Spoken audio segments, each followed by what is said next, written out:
Guys আজকে সকাল সকাল প্রশান্তদার আখের রস খাওয়ার ইচ্ছা হলো, তো দুজনে মিলে চলে এলাম আখের রসের দোকানে।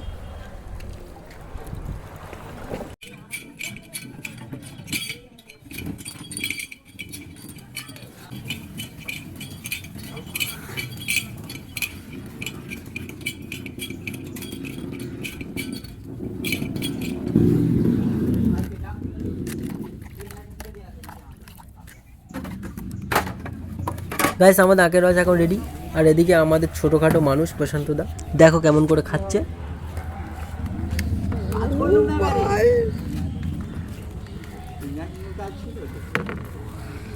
এই শরীরে আর এই এই এই খেলে হয়ে যাবে এইটুকুনি যা হয়। ও কাকু আবার দিচ্ছ? কাকু কিন্তু এটা পুরো ফ্রি দিল, তো এটা দিল অ্যাকচুয়ালি কিন্তু আমাদের প্রশান্তদার ছোটোখাটো চেয়ারের জন্য এটা দিল ভালোবেসে।